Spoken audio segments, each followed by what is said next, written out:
Abertura. Foto da professora em preto e branco se move do centro para a esquerda. Título em letras brancas. Professora Cecília. Uma história de inclusão em Itapetininga. Websérie.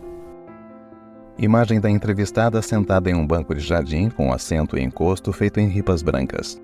Ao seu lado e ao fundo, árvores e folhagens verdes.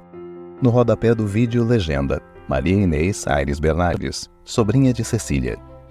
Maria Inês é uma mulher branca, cabelos escuros, longos e ondulados, veste uma calça branca e camisa preta sem mangas. Então, falar da tia Cecília é bater uma saudade muito grande, que ela é uma referência para nós de mulher, de ternura, de preocupação com o sofrimento do outro. Então, tenho as melhores lembranças dela muito presente na nossa infância, porque a família deles, todos daqui, né? E daí as duas mais velhas, tia Cecília e minha mãe, fizeram o normal, porque na época Itapetininga era a terra das escolas, né? Então tinha o normal, as duas se formaram juntas e começaram a trabalhar. Entrevistada sentada em um banco na varanda de sua casa. Ao seu lado direito e ao fundo, pilares de tijolos aparentes. No rodapé do vídeo, legenda: Maria Teresa Vasques Aires, sobrinha de Cecília. Maria Teresa é uma mulher branca, cabelos escuros, longos e levemente ondulados. Usa uma camisa amarela sem mangas com pequenas estampas em tom amarelo mais forte. A Cecília era minha madrinha e achava a Cecília linda. Então era uma pessoa que eu gostava de estar perto dela sempre. E aí ela me contou, uma época, o que ela estava fazendo, que diferente da minha mãe que lecionava, ela trabalhava com surdo-mudo. Parece-me que ela teve logo no início uma aluna com deficiência na audição e ficou inquieta, né? Como ajudar, como melhorar essa situação. E eles tinham também uma vizinha que morava na casa ao lado que também tinha essa deficiência e gritava, quer dizer, pouco trabalhada, né? Era uma moça que não saía de casa e que durante o dia eu escutava os berros que ela dava. E eu não entendia o que era aquela pessoa que subia no muro, que gritava o dia inteiro. Então, acho que tudo isso contribuiu para esse interesse e ela foi fazer essa especialização no Rio de Janeiro. E com isso ela se encontrou mesmo na vocação. E na época ela se preocupava em que o deficiente auditivo pudesse ter uma vida normal. Então, nessa época, não existia em Itapetininga nada que fosse especial para deficientes auditivos. Não se falava em linguagem de Libras, os professores não sabiam. Então, a preocupação da Cecília é como que eu pego essas crianças que existem na região, e tinham muitas crianças, não só na cidade, como nas imediações, e que não frequentavam nenhuma instituição de ensino, porque não existia nada disso. Então, ela ensinou com que eles lessem, né, pudessem ouvir e falar. A técnica que ela usava, que eu me recordo, primeira é usar o sentido do tato do surdo-mudo com relação à sensibilidade a vibrações. Então, uma das técnicas era uma bexiga cheia, ela de um lado, a criança do outro, e você ia pronunciando as vogais, encostando o lábio na bexiga. Então, e ela levava os alunos na casa da minha mãe, eu me lembro que ela chegava com os alunos, né? E eles conversavam com a gente. Depois teve o teatro que ela fez, da Anne Sullivan, que foi assim, um sucesso na cidade. Foi maravilhoso, porque a protagonista era uma aluna dela. E as crianças, percebendo isso, começaram a produzir, aprender rapidamente as coisas e acreditar em si mesmo. Então, na primeira exposição dos quadros dela, você percebia assim, uma felicidade em cada uma dessas crianças, falar, este fui eu que fiz. E sempre preocupada em promover, em mostrar esse potencial, né? Não é porque você tem uma dificuldade auditiva que isso vai comprometer o seu potencial. Então, ela é muito animada a querer demonstrar isso. A primeira luta que eu percebi era a dificuldade de convencer os pais a deixarem as crianças ir para esse lugar e acreditarem que aquilo poderia trazer algum benefício para o filho, porque nenhum pai acreditava que o surdo-mudo pudesse um dia conviver na sociedade normal. As famílias não acreditavam nas crianças, a escola não acreditava nessa possibilidade, mas ela acreditava. E eu acho que o sucesso que ela teve foi por esse acreditar, por esse achar que o outro é capaz. Então ela se dedicou a vida toda para promover aquele que estava caído. Mesmo eles que ajudaram a fundar a PAI, né? Então você vê que sempre o movimento dela era ir ao encontro do que estava excluído, caído, para levantar. Entrevistada sentada numa poltrona branca na sala de sua casa. Ao fundo, uma cristaleira, um aquário de madeira e uma mesa de vidro. No rodapé do vídeo, legenda: Suzana Moraes Albuquerque, professora e ex-secretária de Educação de Itapetininga. Suzana é uma mulher de pele clara, tem cabelos loiros e lisos na altura dos ombros. Ela veste uma calça clara e uma camisa marrom de mangas curtas. A fisionomia dela já transmitia essa paz. E a forma de agir também era o que ela conseguia transmitir. Falava manso, falava baixinho, né, com delicadeza. Isso era muito marcante nela. Mas era também uma pessoa muito firme nas decisões dela, muito firme. Né? Quando ela decidia, por exemplo, dentro de uma rede estadual, né, de educação, algum projeto, ela mansamente ia galgando aqueles passos e conseguindo realizar o que ela tinha planejado. Mas eu sei que ela conseguiu, então, uma sala no Fernando Prestes, que era a única sala desocupada, para que ela pudesse desenvolver esse projeto. Era inclusive num porão. Todas as outras salas eram em cima e a dela era num porão. O meu primeiro emprego foi na Coronel Fernando Prestes e numa sala ao lado da dela, que inclusive essa sala foi também criada por ajuda dela, né? Ela trabalhava na classe de deficientes auditivos e eu na classe de deficientes mentais. E ali nós trocávamos muito, mas ela, sem dúvida, acrescentava muito para mim, porque ela tinha uma prática e um envolvimento com a questão da deficiência é muito grande, muito marcante na própria comunidade. Entrevistada sentada num sofá com almofadas brancas na sala de sua casa. No rodapé do vídeo, legenda: Lucilene Pellegrinetti, educadora e diretora de escola pública. Lucilene é uma mulher de pele clara, tem cabelos compridos, lisos e escuros. Ela veste uma calça jeans azul e uma camisa preta sem mangas. E quando a gente foi na sala da Dona Cecília, foi assim algo inédito, porque começava que fugia de uma sala dentro dos padrões convencionais da época, onde se tinha alunos enfileirados, professor sempre à frente, e a sala dela já começava totalmente diferente, né? Já era uma sala em forma de plenário, ela estava o tempo todo interagindo com os alunos. Então, o primeiro impacto encantador foi esse, né? Essa diferença na composição da sala. Então, eu lembro disso, dela sempre integrar todos os professores, né? Então, os professores iam até a sala, participavam, né, de atividades e colaboravam também, né, com o trabalho dela lá. Então não era uma coisa fechada dentro da sala de aula, porque o lugar já era um lugar que não era legal, que era no porão as salas, né? E ali ela fazia o possível para estar integrando. Muitas pessoas fizeram estágio na classe dela. Eu fiz magistério na Escola Peixoto Gomide e a gente tinha então que fazer estágio, frequentar as salas de aula, né? Para ver na prática realmente como se dava o processo de ensino-aprendizagem. E a gente fazia estágio nas 3 escolas, Peixoto Gomide, Anderbal de Paula Ferreira e na Fernando Prestes. E foi nesse momento que eu fiz estágio na sala da Dona Cecília. Na minha sala também, várias pessoas fizeram estágio também, porque a gente tentava isso, essa integração. E todas as festas, por exemplo, que tinham na escola, as crianças dela e as minhas participavam.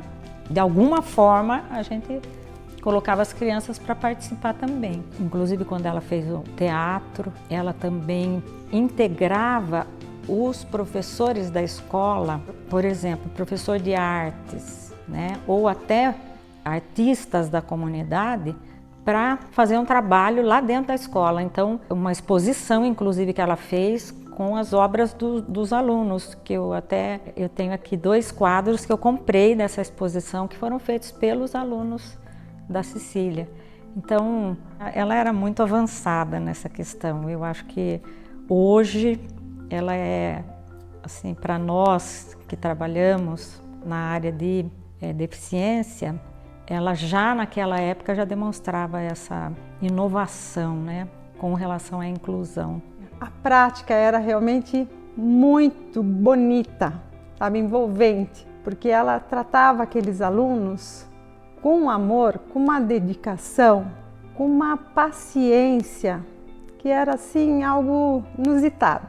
Num tempo que os professores ainda eram muito autoritários, ela tinha uma vivência muito diferente com eles. E a gente via naquela prática os resultados, né? E ela envolvia a gente também. Esse método que ela trabalhava era um método específico dessa cartilha. Era o F, V, o R, era assim, todas para a criança perceber o som.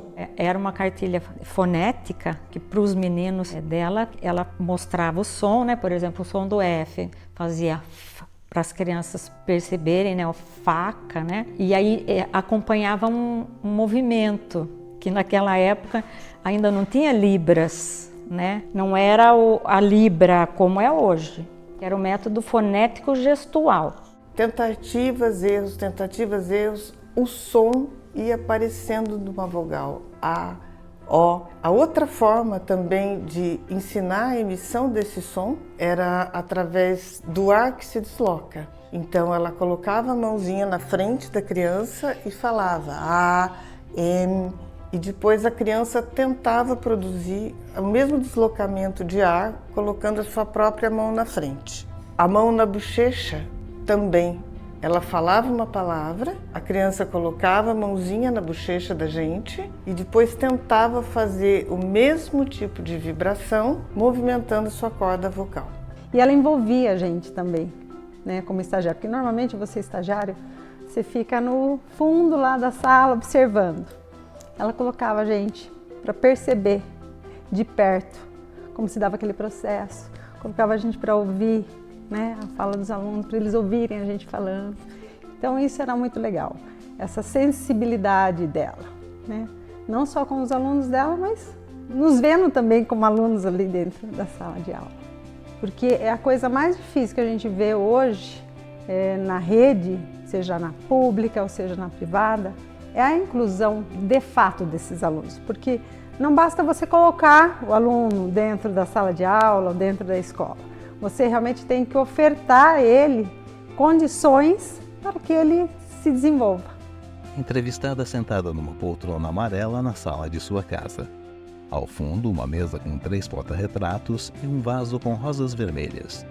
No rodapé do vídeo, legenda: Eliane Orlando Leonel Ferreira, professora especialista na área de surdez. Eliane é uma mulher de pele clara, usa óculos, tem cabelos escuros, compridos e ondulados. Ela veste uma blusa jeans azul com alças e sem mangas. A primeira vez que eu fui até a sala dela, eu vi ela atendendo os alunos, sentada num tapete no meio da sala, com uma criança à sua frente, e fazendo um trabalho de vocalização, emissão de fonemas, usando uma bexiga. Nós terminamos o estágio obrigatório e eu continuei ainda visitando a sala dela muitas vezes e vi muitas atividades e muita coisa que ela fez com os alunos e aí me encantou. Depois disso, partiram para o ensino regular. Para eles foi uma coisa muito boa, porque como a deficiência deles é sensorial, eles tiveram assim um grande avanço na área intelectual, porque eles puderam concluir ensino médio, muitos conseguiram fazer curso técnico e seguiram, né, a vida deles nessa área. E eles foram para o ensino regular com acompanhamento especializado na sala de recursos. Cecília sempre foi muito, ela não olhava para o aluno só dentro da sala de aula. Então, por exemplo, se tinha um aluno que ela observava que tinha um problema neurológico, um aluno surdo, o que ela fazia? Ela levava esse aluno para Sorocaba para fazer um teste lá em Sorocaba, uma audiometria. Ela corria atrás, ela não se acomodava com a situação dos alunos, né? Sempre queria cuidar de uma forma completa das crianças, né, que estavam lá com ela. Era muito gostoso porque era tudo integrado, a gente não ficava lá isolado. Eu trabalhei em outras escolas que não havia, era difícil, né? Tanto pela direção quanto pelo grupo de professores, era difícil você conseguir uma participação deles na sala de aula. E lá não, o diretor era muito bom, o seu Murat também, ele era assim imprescindível para o trabalho lá com ela, ele era imprescindível. E possibilitava todas essas situações que em classes regulares não acontecia, né? Entrevistado sentado em uma cadeira estofada na cor marrom em sua casa, tendo ao fundo uma parede cinza. No rodapé do vídeo, legenda: Antônio Murat, ex-diretor da Escola Estadual Coronel Fernando Prestes. Antônio é um senhor de pele clara, cabelos curtos e grisalhos. Usa óculos e uma camisa de mangas curtas estampada com pequenas linhas em tons suaves. Cecília foi uma pessoa sensacional, como os demais colegas, mas ela, como trabalhava em classe especial, aquelas crianças, parece que conversando com a gente, dava para entender o que eles estavam querendo. Cecília foi para lá deixou muita saudade. Quando eu assumi a diretoria do Fernando Prestes, ela já era professora da classe especial, já era. Logo que eu entrei como diretor, aí eu consegui a parte do porão da escola, não era usada para nada, era um depósito. E daí tornou-se classe muito boa e ela fazia todo o trabalho nessa parte lá. E lá a gente conseguia, inclusive, sair com as crianças, né, para atividades fora da sala de aula, né, coisa que os alunos das classes regulares tinham dificuldade para isso, né, pela compreensão do diretor de escola, né, que era uma pessoa apoiava muito o nosso trabalho. E apoiava o meu por conta da Cecília, né, transmitia essa confiança, né, de que as pessoas podiam confiar no trabalho dela.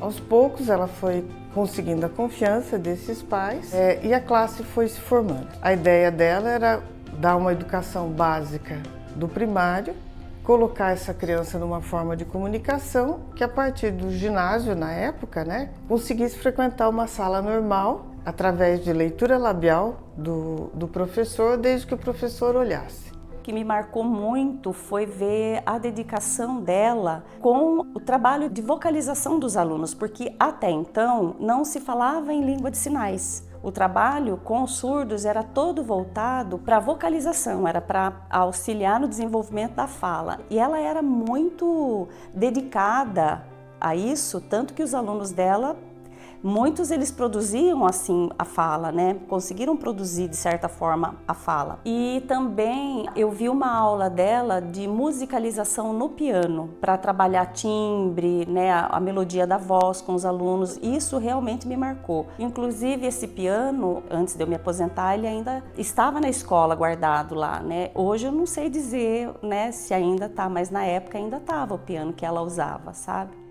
A Cecília, ela sempre foi uma pessoa assim muito além do tempo dela, né? Uma pessoa que naquela época já pensava em inclusão. Não se falava em inclusão. Pelo contrário, eu que tinha vindo da faculdade cheia das teorias, né? Deparei com uma coisa nova até para mim, porque ela era uma pessoa que sabia partilhar o conhecimento dela, não guardava só para ela. Sempre que tinha, por exemplo, alguma palestra, alguma coisa para falar em épocas de comemoração ou de lembrança da nossa área, né? Ela sempre me incluía, né? Então não era uma pessoa que pensava só nela. Ela sempre soube ter essa delicadeza de olhar para o outro, de olhar para a companheira que trabalhava ao lado dela ali, né? Na época, inclusão era uma coisa que não se falava, né? E a gente não via. Na verdade, os portadores de qualquer deficiência, de qualquer necessidade especial, ficavam guardados dentro de casa. E aquela sala era a única que nós tínhamos, assim, com alunos diferentes, para a gente era uma experiência fantástica por conta disso, porque você tratar com alunos dentro da normalidade, né, no processo de ensino-aprendizagem, naturalmente fácil, né? E ali não, ali requeria técnicas e eu ficava admirada como que ela dominava tantas técnicas para desenvolver realmente aquele processo com alunos que requeriam tanto. Então ela tinha um conhecimento muito profundo. Eu entrei na Escola Peixoto Gomide para fazer magistério em 79. No currículo do magistério a gente precisa fazer estágio obrigatório, né? E num desses estágios eu conheci a sala da Dona Cecília. A partir do momento que eu conheci a sala, que eu vi o trabalho dela, eu entendi o que eu estava fazendo ali no magistério. Foi uma coisa assim muito apaixonante, eu fiquei muito encantada de ver e eu continuei ainda visitando a sala dela muitas vezes e vi muitas atividades e muita coisa que ela fazia, né, com os alunos. Depois disso, fiquei 4 anos estudando nessa área, né? Quando eu voltei em 1990, que eu terminei a faculdade, eu já voltei em 91 para cá. E a classe especial da Dona Cecília, ela estava sendo monitorada por um professor que era em caráter emergencial. Aí eu herdei aquela sala e trabalhei os meus 26 anos de magistério nessa área, com surdos, lá mesmo, no Fernando Prestes, naquela mesma sala. Então, tratar mesmo, fazer acontecer a equidade, né? Que dar oportunidades diferentes para que todos cheguem ao mesmo nível, às mesmas condições de aprendizagem, porque eles são capazes de aprender tanto quanto, desde que sejam oferecidas a eles as oportunidades certas, né? E então eu acho que o maior legado dela, além do que ela fez pela vida dos alunos dela na época, foi o legado que ela deixou para a gente, estagiária, que eu acho que assim como eu, muitas das minhas colegas que também seguiram a profissão, certamente foram para a profissão com um olhar diferente para esse público. E foi muito legal também porque essa época do meu estágio eu peguei o teatro. Então eu acompanhei um pouquinho dos ensaios para o teatro. E isso era fantástico. Daí mais que a gente queria estar lá fazendo estágio. Porque a gente encenar com alunos, né, que ouvem, que está tudo certinho, é super difícil, né? Muitos professores nem gostam dessa prática dentro da escola, porque pelo trabalho que dá, né? E ela fez aquilo com uma desenvoltura, né? Com um prazer, e foi tão fantástico para os alunos na época, porque eles se sentiram tão valorizados. Eu lembro na estreia, e assim era comovente de ver, né?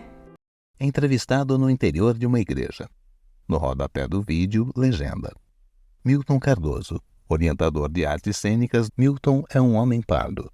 Cabelos e barbas castanhos, levemente grisalhos. Usa óculos e uma camisa de mangas curtas na cor azul claro. Aqui, na igreja Nossa Senhora das Estrelas, em 16 de outubro de 1984, foi encenada uma peça que entrou definitivamente para a história do teatro itapetiningano, O Milagre de Anne Sullivan. Encenado por Marga Blois a partir do texto do norte-americano William Gibson. A peça teve 16 apresentações aqui na igreja e contou com quase 15 mil pessoas. Está clareando está clareando o povo lá, na rua instalando assim.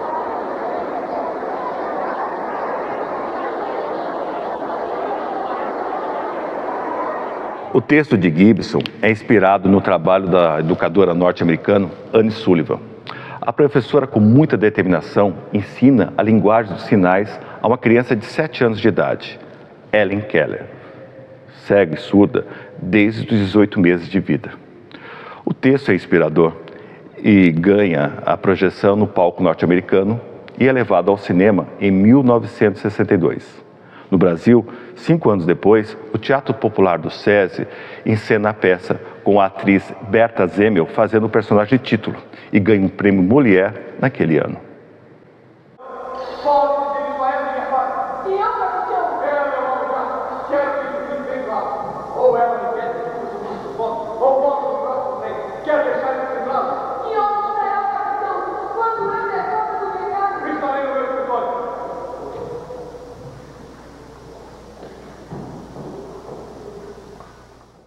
Mas havia um problema.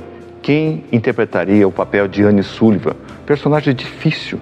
Então Marga lembrou-se da atriz Márcia Maria, que fazia o curso de magistério na escola Peixoto Gomide. Marga convida Márcia para fazer estágio na sala de Cecília Pimentel. A aproximação entre Márcia e Maria José foi fundamental para o sucesso do espetáculo.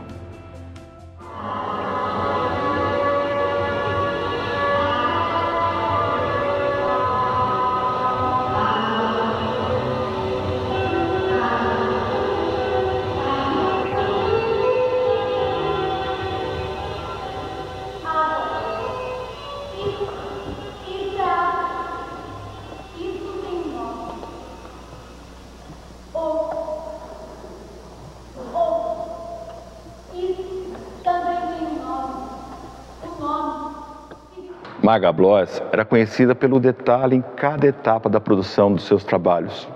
O Milagre de Anne Sullivan demora 1 ano e 8 meses para ficar pronto. Margarida, qual é a sua emoção nos momentos que antecedem a última apresentação de O Milagre de Anne Sullivan em Itapetininga? Sufoco. Um sufoco total. Porque nós queríamos receber todo mundo acomodado, calmo. Nós estamos vendo que nós não estamos conseguindo porque é uma superlotação que independe das nossas condições. E o nosso tempo some, foge de nossas mãos, de forma que hoje encerramos, né?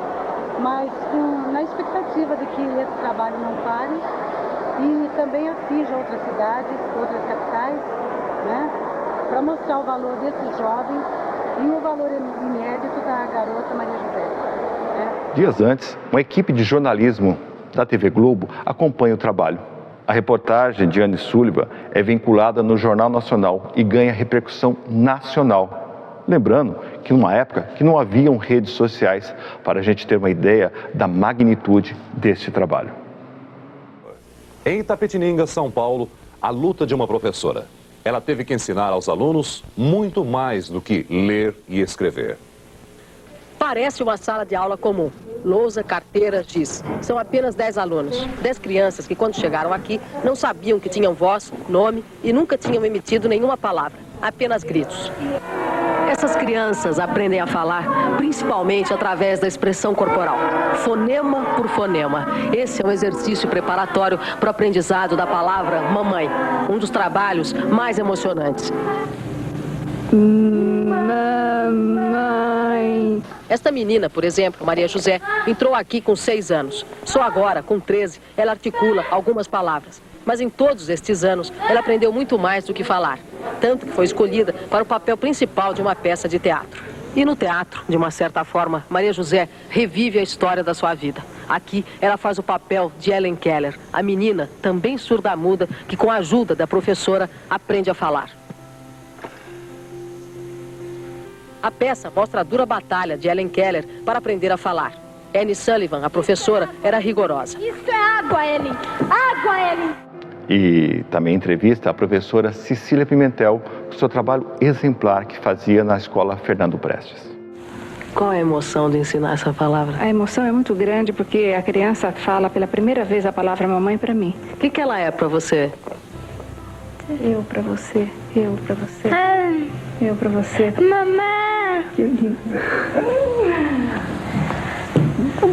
Mamãe, mamãe de todos. Ela diz que é mamãe? De todos. Eu, mamãe de todos. Mamãe de todos. Ao final das apresentações do Milagre de Anne Sullivan, a diretora Marga Bloss faz uma singela homenagem à amiga e professora Cecília Pimentel.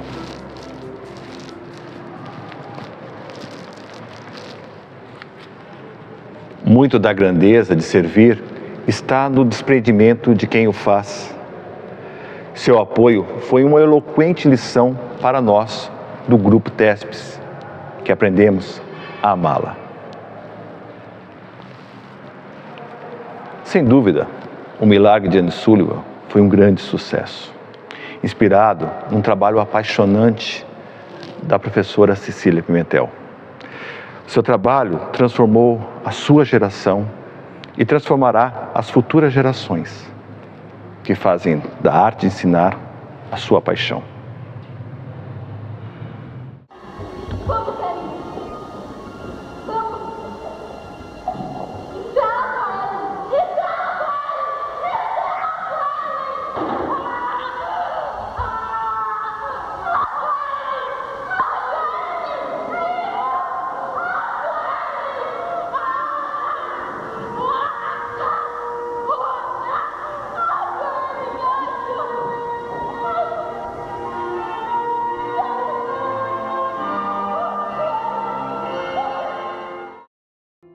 Entrevistada na sala de sua residência. No rodapé do vídeo, legenda: Silvia Lisboa Bittencourt Rodrigues, professora e amiga de Cecília Pimentel. Silvia é uma senhora com expressão alegre, tem cabelos grisalhos e curtos e usa uma camisa estampada em diferentes tons de azul. Ela me contou que estava trabalhando na escola com os deficientes auditivos. E eu era substituto na sala dela, então fui todos os dias. Então, ela começou a trabalhar na FEBEM. Ela foi chamada para trabalhar na FEBEM porque tinha muitos alunos deficientes auditivos lá, muitos internos, né? Não alunos, internos deficientes auditivos. E mais na FEBEM era um trabalho exaustivo. Mesmo que o trabalho para deficiente auditivo é muito exaustivo. Daí eu fiquei lá trabalhando, né? Fazendo o trabalho que ela fazia, né? De vez em quando eu entrava em contato com ela, perguntava as coisas que ela... Como que eu deveria agir em tal situação, né? Porque lá era pesado, né? E ela me orientava. Mas sempre com muita paciência, com muito amor, com muita caridade. Acho que foi a mão de Deus que me colocou na escola onde ela trabalhava, que ela já era professora, e ela me convidou para trabalhar dentro da sala de aula. Eu era uma substituta ali, né? Eu aprendi muito com ela, sabe? Aprendi muito com ela, e quando nasceu meu filho, Renato, deficiente auditivo, a princípio foi difícil descobrir a causa, né? Que ele tinha muitos problemas, mas conseguimos, tanto eu como o Aderbal, conseguimos fazer dele um homem, né? Que hoje com 55 anos trabalha, faz 37 anos de serviço na prefeitura. E eu acho que eu aprendi muito com ela, devo muito a ela. Essa sabedoria de fazer com que ele fosse gente, fosse um ser humano.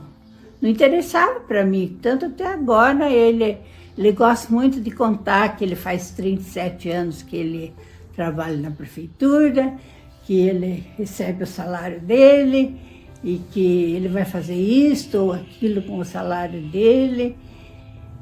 Mas interessa que ele é bom, ele é educado, ele é amigo de todo mundo e todo mundo quer bem ele, né? É isso que é importante, é isso que os pais dos deficientes auditivos têm que ver. Não só deficientes auditivos, todo mundo tem que fazer com que a pessoa seja um ser humano, né? E a gente trabalhou com ele com essa razão. Entrevistado sentado em uma cadeira de escritório. Ao seu lado direito, um computador ligado. No rodapé do vídeo, legenda: Dr. Edson Batista, fundador da APAE de Itapetininga. Edson é um senhor branco com cabelos grisalhos, usa óculos e uma camiseta na cor violeta. Professora Cecília, e ela nos convidou aí para participarmos desse projeto, por uma inspiração divina, né? Então ela nos convidou para nós começarmos aí a elaboração da certidão de nascimento da APAE, que começa pelos estatutos.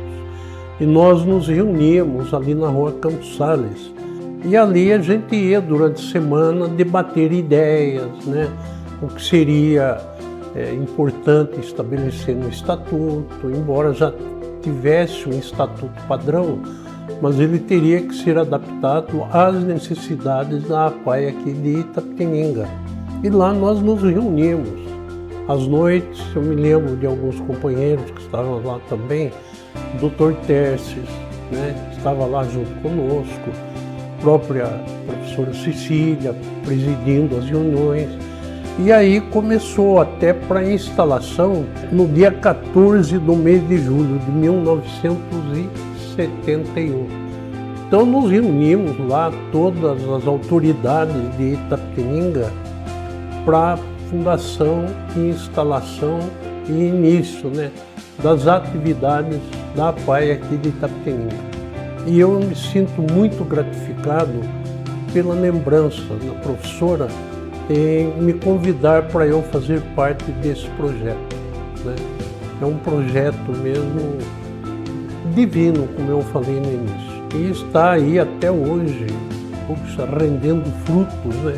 Atendendo famílias. Eu mesmo já tive ali amigos, famílias que eu conheço, com quem eu tenho muita ligação, se apoiando ali nos trabalhos da APAE. Entrevistado em uma sala, tendo ao fundo de um lado uma parede na cor branca e outra na cor cinza. No rodapé do vídeo, legenda: Alexandre Leme, presidente da APAE Itapetininga. Alexandre é um homem branco, tem cabelos levemente grisalhos, lisos e curtos. Usa uma camisa de manga longa na cor azul escuro. Professora Cecília, uma mulher à frente do seu tempo. Ela consegue visitar a APAE de São Paulo e obter com sucesso, aí com toda a estrutura, mobilização da cidade de Itapetininga, e funda a nossa querida APAE de Itapetininga, no dia 14 de julho de 1971. Nós somos extremamente agradecidos eternamente pela professora Cecília, porque através dela, a nossa APAE, ela está há 53 anos fazendo história em Itapetininga. Nós somos centro de referência na região em apoio à deficiência intelectual. Nós atendemos crianças de 7 a 60 anos.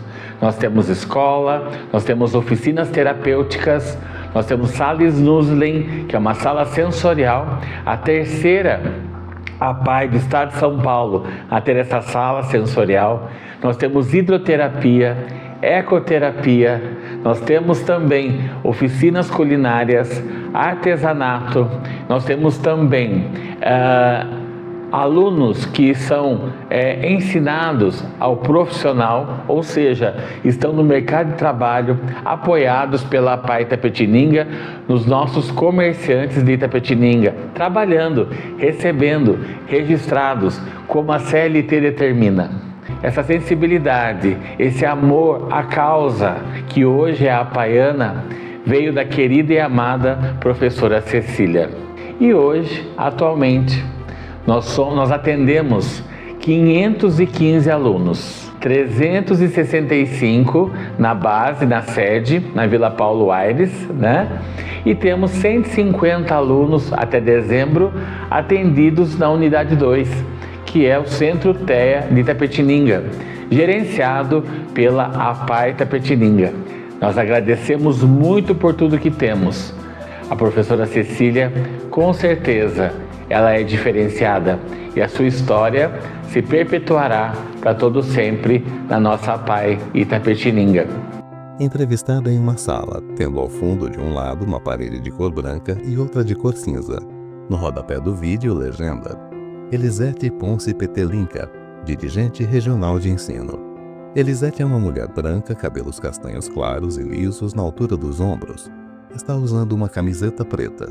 A professora Cecília, ela foi um marco na educação especial e a partir desse trabalho dela, pioneiro aqui no nosso estado e na nossa região, ela contribuiu muito para que o estado crescesse nesse sentido de estar oferecendo oportunidades para as nossas crianças que são público da educação especial. Então eu entendo que isso foi para nós, educadores, e para o estado e para a rede pública, um marco que deixou na nossa história o início de um grande grande trabalho reconhecido e que para nós hoje faz tanta diferença, porque a partir disso hoje a gente tem na rede, né, esse olhar mais carinhoso, mais caprichado com as crianças que realmente precisam ter esse atendimento especializado. Então isso é muito importante para as nossas crianças, para os nossos estudantes e para as famílias também.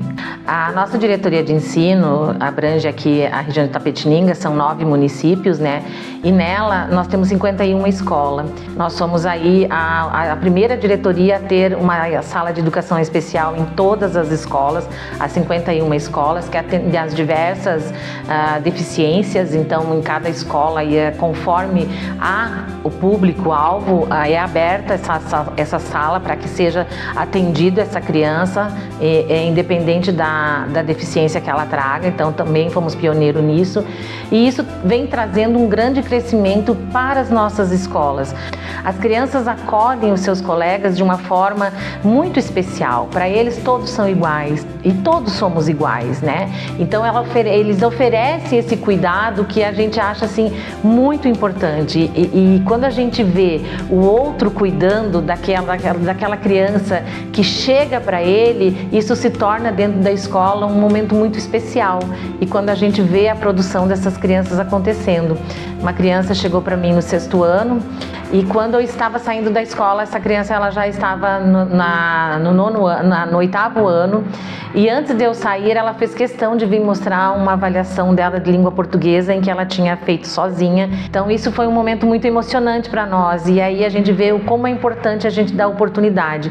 E essas pessoas, eu acho que todo educador, ele já é uma pessoa abençoada, uma pessoa iluminada, porque o papel dele é um papel muito importante de realmente mudar vidas.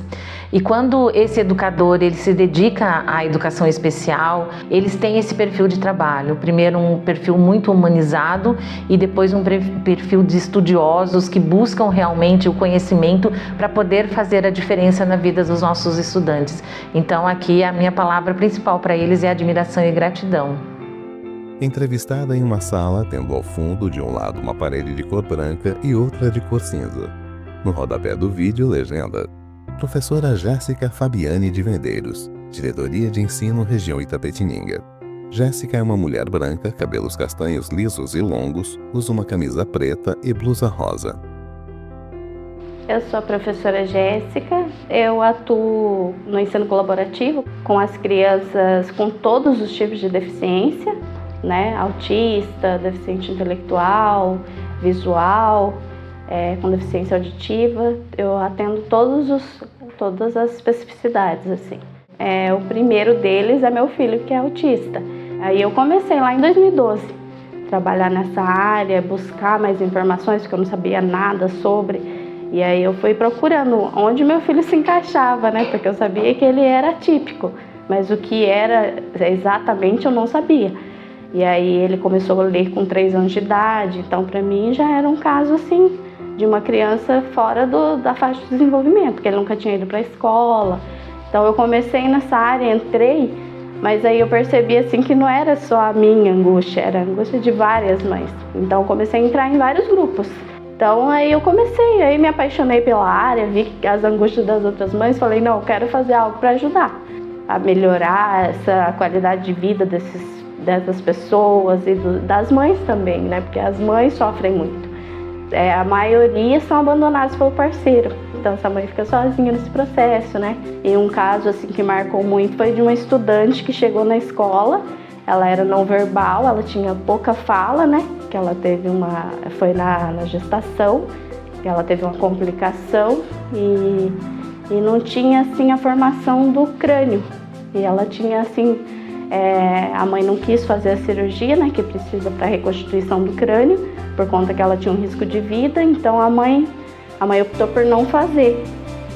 E aí ela era uma criança assim que a gente tinha que tomar total cuidado, porque se ela caísse, a mãe falava, ela morre. Então assim, aí eu convenci a mãe a trazer e confiar no nosso trabalho, confiar na equipe, né, que estava ali naquele momento, e trazê-lo para a escola. E aí cada 10 minutos ela pedia para ligar para a mãe, para falar com a mãe. Ela tinha muito assim, um vínculo muito forte com a mãe, porque a mãe nunca tinha levado ela para ficar sozinha em uma instituição. E aí um dia ela chegou na escola, assim, para mim foi um momento assim muito forte, porque ela chegou na escola, ela olhou para mim, eu não estava bem. E ela olhou para mim e identificou que eu não estava bem. Aí ela perguntou se ela podia fazer uma oração para mim, do jeito dela, né? Que eu já aprendi a interpretar todos os gestos que ela fazia, todo tipo de comunicação que ela tinha, eu consegui identificar. E aí eu falei que podia, e ela falou, oh Deus, cura ela. Então assim, da forma dela, mas ela falou, colocou a mão na minha cabeça e falou isso, falou essas palavras. E assim, foi muito marcante, porque eu pensava assim, que ela assim, ia ter muita dificuldade para se desenvolver. E nos primeiros dias ela ligava de 10 em 10 minutos para a mãe, depois ela começou a ficar na sala de meia em meia hora, né? Ela ligava para a mãe, aí foi aumentando o tempo. Depois, a hora que eu chegava na porta da sala para perguntar se ela estava bem, se precisava de algo, ela falava, vai para a sua sala. Então ela começou a passar o tempo todo, o período todo, ela queria ficar na escola. Era o contrário, ao invés dela ligar para a mãe para ir embora, para querer ir embora, ela queria ficar na escola. Estava até bagunçando já nos últimos dias. A cada dia que passa, eu aprendo mais com eles, né? A gente tem professor que fala, não, eu ensino, e eu falo, não, eu aprendo todos os dias. Todos os dias essas crianças me ensinam algo novo, porque elas chegam com um olhar assim diferente, sabe? Ela sente mesmo, ela é o sentimento propriamente dito. Ela é o sentimento, ela chega pra gente assim, e ela tem umas observações da vida que a gente às vezes não faz. A gente fica muito no automático e acaba não fazendo essas observações que eles fazem. Olhar lá para fora, ver a grama verdinha, ver os animais, ver as flores, né? Coisas que a gente esquece no dia a dia. E eles não, eles trazem isso pra gente, eles fazem a gente lembrar do porquê a gente escolheu essa profissão. Então, assim, eu me sinto realizada. Eu sinto que eles contribuíram mais comigo do que eu com eles. Todos os dias eu sinto que eu tenho muito a melhorar. Entrevistada em uma sala, tendo ao fundo de um lado uma parede de cor branca e outra de cor cinza. No rodapé do vídeo, legenda: Professora Josefa Santana de Jesus, Diretoria de Ensino, Região Itapetininga. Josefa é uma mulher branca, cabelos castanhos lisos na altura dos ombros. Usa uma camisa branca com desenhos que fazem referência à inclusão. No peito, a inscrição Inclusão. Trabalho na escola Eurenide Souza Vieira, no bairro da Chapadinha, que é um bairro assim maravilhoso, que a gente tem um público rural, então a gente tem um olhar muito maior, né? Maior por eles, porque eles vêm com aquela necessidade. E eu faço o trabalho de itinerância. De itinerância você pode trabalhar artesanato, você pode trabalhar teatro, você pode trabalhar... Você tem um leque para você trabalhar. Esses dias tinha um aluno que queria criar codorna, então você já entra na produção de ovos, comercialização de ovos. Então, cada lugar que você vai tem uma individualidade para você trabalhar.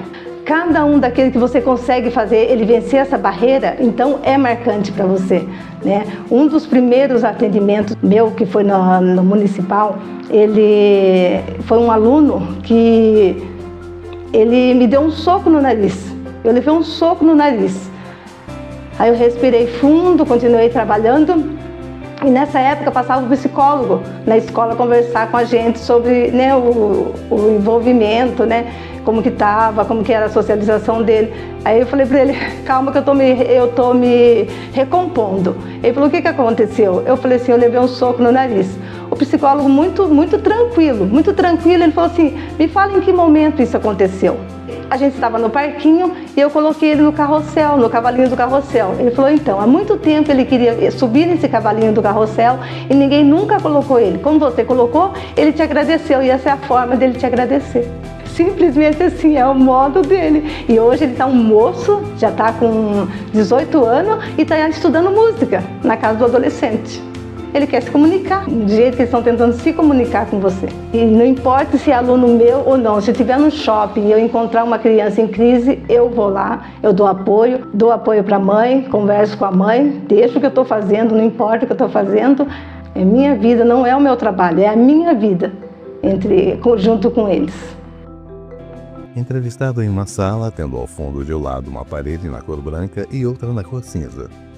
No rodapé do vídeo, legenda: Professor Rogério Franco Muniz, Diretoria de Ensino, Região Itapetininga. Rogério é um homem branco, usa óculos, tem cabelos castanhos lisos e curtos, usa uma camisa na cor cinza escuro. Tinha uma estudante que ela tinha muita dificuldade de concentração, de desenvolver operações matemáticas e alfabetização. Eu notei que precisava que ela desenvolvesse, primeiro passo, a concentração, né? Que ela conseguisse sentar para ela conseguir desenvolver as atividades, né? Então nós começamos um trabalho com ponto macramê, fazendo artesanato, pulseiras, e porque o meu foco era que ela se concentrasse, que ela aprendesse a contar e que ela se alfabetizasse, né? Com o processo daquilo, ela tomou o gosto daquilo, ela foi desenvolvendo o perfil e o gosto pelo empreendedorismo. E ela não só aprendeu a alfabetização em cálculos matemáticos, mas sim, ela passou a ajudar a família dela em casa. Ela começou a contribuir com a renda da família, né? Essa estudante, ela passou a fazer chinelo decorado, começou a fazer pulseiras, e daí ela chegava na escola lá, uma criança que não sabia nem os números, daí ela sabia dar troco, ela sabia contar, ela sabia contar o dinheiro, né, reconhecia tudo, passou a ensinar os outros alunos essa questão do artesanato, né? Eu achei maravilhoso. Esse ponto é um ponto marcante da minha vida. Os alunos da educação inclusiva, eles precisam de pessoas que tenham um amor, como a Cecília teve, né? E como nós temos agora. Da sequência é importante, é de extrema importância que isso aconteça e continue acontecendo. Entrevistada em uma sala, tendo ao fundo de um lado uma parede de cor branca e outra de cor cinza. No rodapé do vídeo, legenda: Professora Maria Aparecida de Siqueira, Diretoria de Ensino, Região Itapetininga. Maria Aparecida é uma mulher branca, cabelos castanhos lisos na altura dos ombros, usa uma camisa estampada e blusa cor marrom claro. Sou a professora Cida Siqueira, atuo na escola Professor Elisiário Martins de Melo, trabalho na sala de recursos, atendo todas as deficiências. Nós temos que mudar a história de uma criança todos os dias, como elas mudam a nossa história todos os dias. Nós temos que, todo dia nós reinventamos, como nós somos reinventadas também por eles. A educação especial é você olhar para o aluno e enxergar naquele aluno uma vida, porque é uma vida que está pedindo para você ajudar. Só o olhar, ele já entende você. E através daquele olhar, Deus vai direcionando você e você chega até aquele aluno de uma forma que nem você imagina, porque você tem a direção de um ser maior, que é Deus, que nos direciona no caminho certo. Eles também comigo não têm uma rotina, nós temos vida, vivência, troca de experiência, troca de amor, troca de carinho. Essa é a nossa vida dentro de uma sala de recurso. Quantas pessoas mudaram a vida, quantas famílias, quanta vida foi mudada através da Cecília, porque ela conseguiu reinventar cada um deles. É isso que é importante, é você reinventar a vida, porque a vida só é vida se ela é reinventada a cada instante. E a Cecília, ela deixou um grande legado para nós, que é a mudança de história, é viver a empatia, é incluir verdadeiramente. Ela caminhou junto com esses alunos. Ela não escolheu, simplesmente escolheram ela. Estava aqui, no coração. Porque a inclusão nasce com a gente. E foi o que aconteceu com a Cecília, foi esse legado que a Cecília deixou para nós. E reinventando, eu cheguei um dia para minha filha e falei para minha filha: eu quero um cachorro, eu quero reinventar. Eu quero um cachorro, eu quero ter um cão terapeuta. E ela comprou esse cachorro. Agora vamos encontrar alguém que faça esse trabalho. Encontramos um profissional capacitado em tecnologia assistiva, que é o Fernando Paiva. E ele entregou o cachorro depois de 2 anos de treinamento pronto. Hoje esse cachorro trabalha comigo na escola. É a alegria das crianças. Eles fazem circuito, ele acalma as crianças. Então, isso é reinventar cada dia, é você não ficar sempre na mesmice, é você ir procurando a cada dia algo novo, porque é o que nós precisamos, ser reinventado. E eu agradeço a Deus, porque Ele é de grande ajuda, tanto para mim como para minhas crianças. Entrevistado sentado numa sala, tendo ao fundo uma cortina branca. No rodapé do vídeo, legenda: Edmundo José Vasques Nogueira, filho de Cecília Pimentel. Edmundo é um homem alto, de pele clara, tem cabelos lisos, levemente grisalhos. Ele veste uma camisa branca de mangas longas. Falar da minha mãe é falar de amor, falar de mãe amorosa. E acho que o segredo era que ela tratava os alunos como filhos, né? Ela era uma mãe cuidadosa de cada um daqueles alunos, sempre buscando o melhor para eles. Isso fez toda a diferença no trabalho dela. Eu estudei no Fernando Prestes, a classe dela era no porão. Então, no intervalo da aula, eu descia para vê-la, né? E alguns amigos iam comigo. E era interessante porque, mesmo estando no porão, quando abria a porta daquela sala, era tudo colorido, com muita pintura e os alunos ali sempre numa dinâmica diferente daquela do nosso ensino da época, né? Então, o trabalho da minha mãe era para despertar justamente essa parte da autoestima, essa parte para que a criança pudesse acreditar nela, né? E a arte teve um papel importante nisso. Ela era uma classe de surdos que ela tinha piano, minha mãe tocava piano, tocava violino. Ela foi descobrindo com o tempo, aqueles alunos que tinham perda auditiva, eles tinham uma compensação, eles tinham uma capacidade visual extraordinária. Ela começou todo um trabalho ali de pintura, e aquilo, as crianças, elas tinham uma capacidade de enxergar as cores, a profundidade, muito, muito mais do que a gente. E aí esses quadros, ela levava, fazia exposições, ela usava essas exposições, vendia os quadros, ela tinha toda uma dinâmica que era um entendimento de que não bastava só aquela aula dentro das quatro paredes da sala de aula, mas precisava ir muito além. E ela ia. E o resultado era fantástico. Eu acho que em 1987, se não me engano, os quadros dos alunos da minha mãe foram premiados numa Bienal, na Bienal de Kanagawa, no Japão, que era uma Bienal de arte infantil do mundo todo.